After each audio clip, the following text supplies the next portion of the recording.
மத நல்லிணக்கத்திற்கு பெயர் போனது திருச்சி மாநகர். இங்கு திருச்சி சிங்காரத்தோப்பு அருகே அமைந்துள்ள நத்தர்ஷா பள்ளிவாசல். இந்த பள்ளிவாசலில் 1100 வருடம் பழமையானது. இந்த பள்ளிவாசல் உருவானது எப்படி என்றால், நத்தர்ஷா வலி என்னும் இஸ்லாமிய சுல்தான் தனது பதவியை சகோதரருக்கு கொடுத்துவிட்டு தமிழில் திருச்சிக்கு வந்து தமிழ் மக்களோடு போதனை செய்தார். அவரது போதனை மூலம் பலர் இஸ்லாம் மதத்தை ஏற்றனர். அவர் இறந்த பின் அவரை திருச்சியிலேயே அடக்கம் செய்தனர். அவர் அடக்கம் செய்யப்பட்ட இடம் அருகிலேயே பள்ளிவாசல் கட்டப்பட்டது. அப்பள்ளிவாசல் நத்தர்ஷா வழி வந்ததால் நத்தர்ஷா பள்ளிவாசல் என அழைக்கப்படுகிறது. இந்த பள்ளிவாசல் மிகவும் பிரசித்தி பெற்றது.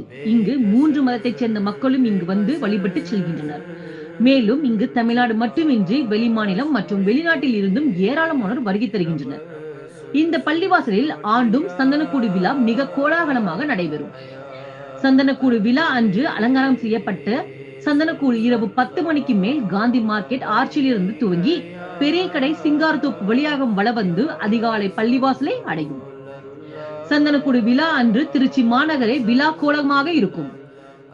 நத்தர்ஷா பள்ளிவாசலை சுற்றி பூக்கடை, வாசனை திரவிய கடை, தர்கா சமாதியில் போர்த்தப்படும் துணி, உணவகம், சிற்றுண்டி கடைகள், மளிகை கடைகள், ரெடிமேட் கடைகள் உள்ளிட்டவை உள்ளன. மேலும் வணிக வர்த்தகத்தில் மிக முக்கிய பங்கு வகிக்கிறது.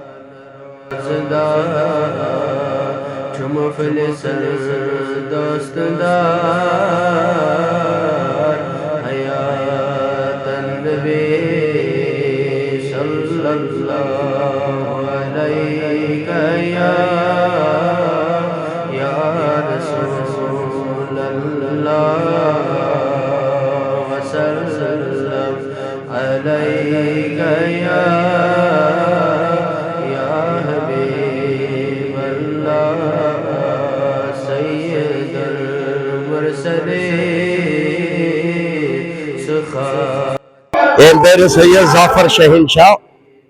இந்த பள்ளிவாசலுடைய பெருமையை சொல்லணும்னு பார்த்தாக்கா, துருக்கி நாட்டு சக்கரவர்த்தியா இருந்தவர் நபிகள் நாயகம் ஸல்லல்லாஹு அலைஹி வஸல்லம் அவங்களுடைய ஒரு சொல்லுக்காக இணங்கி, இங்க மார்க்கம் தெரியாம மக்கள் இருக்காங்க, ராட்சசர்கள் இருக்காங்க, அதனால போய் அவங்களுக்கு மார்க்கம் என்னங்கிறது தெரிய வைங்க அப்படிங்கிறது நபிகள் நாயகம் சொல்லி கொடுத்து அங்கிருந்து துருக்கியில இருந்து இங்க வந்தார்.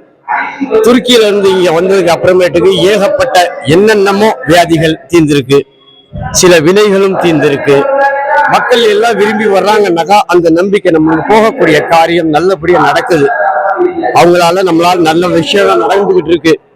எதுவா இருந்தாலும் அங்க வேண்டிக்கிட்டா நிறைவேறும் அப்படிங்கிற நம்பிக்கையில எல்லா மத மக்களும் வர்றாங்க. அதுக்கப்புறம் இங்க வந்து எல்லா மதம், இந்து, முஸ்லீம், கிறிஸ்டின் மதத்தார் மட்டும் ஏன் எல்லாமே இங்க வராங்க? எல்லாமே வர்றாங்கன்னாக்கா, இந்த நாட்டை ஆண்டுகிட்டு இந்த சோழ மன்னருக்கு குழந்தை கிடையாது. அப்ப குழந்தை இல்லைங்கிற சமயத்துல என்ன பண்ணாங்கன்னா, அந்த ராஜகுரு சொல்றாரு, உங்க ஜாதகத்துல குழந்தை இல்லை அப்படிங்கிற சமயத்துல நீங்க இவர்கிட்ட போங்க, அப்துல் ஆலம் பாதுஷா கிட்ட போங்க. அவர் முடிவு எடுத்தாருனாக்கா, அவர் நினைச்சாருனாக்கா உங்களுக்கு அந்த பாக்கியத்தை கொடுக்க முடியும் அப்படின்னது சோழ மன்னர் இங்க வந்தார். சோழ மன்னர் வந்து எனக்கு குழந்தையே இல்லை பாவா அப்படின்னதுமே, சரி போங்க, உங்களுக்கு ஒரு குழந்தை பிறக்கும், ஆனா முதல் குழந்தைய என்கிட்ட கொடுத்துடணும்ட்டாரு. அந்த முதல் குழந்தை தான் மாமாஜிக்கினி அம்மான்ட்டு உள்ள இருக்காங்க.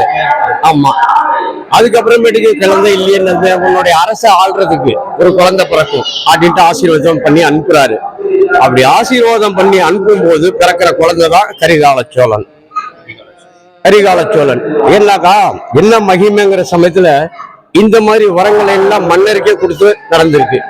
அது மட்டும் இல்ல, சில மன்னர்கள் காப்பாற்றப்பட்டு இவர் தான் பாதுகாத்து வச்சிருந்தார். எல்லா மன்னர்களையுமே ஓரளவுக்கு ஆபத்து காலங்கள்ல சரி இந்த முஸ்லீம் இருக்க இடத்துல இருக்க மாட்டாங்க அப்படிங்கிற சமயத்துல எல்லாத்தையுமே காப்பாற்றி வச்சிருந்தவரே இவரு தான். இங்க வினை தீரும், எல்லாமே சேரும். ஏன்னா 900 சீடர்களுக்கு இவர் குரு. இந்த பள்ளிவாசல் வந்து எத்தனை வருஷமா இருக்கு? இது கிட்டத்தட்ட 1200 வருஷத்துக்கு மேல இருக்கு.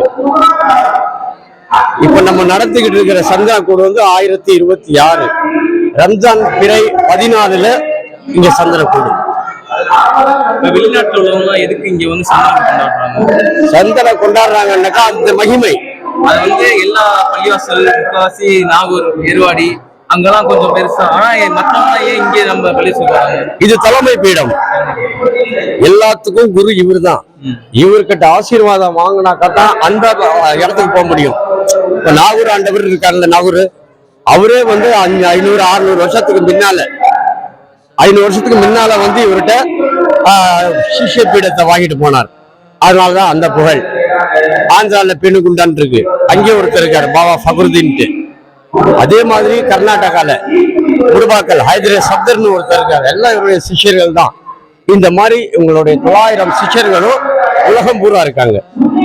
அதனால இங்க நினைச்ச காரியம் நிறைவேறுது அப்படிங்கிற நம்பிக்கையில எல்லா மக்களும் வர்றாங்க. இங்க ஜாதி மத வேதம் கிடையாது.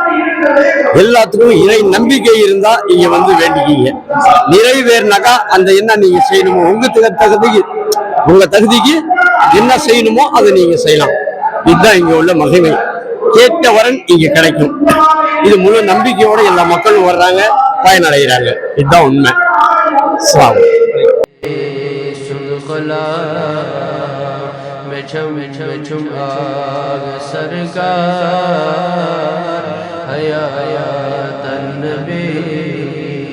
सल्लल्लाहु अलैहि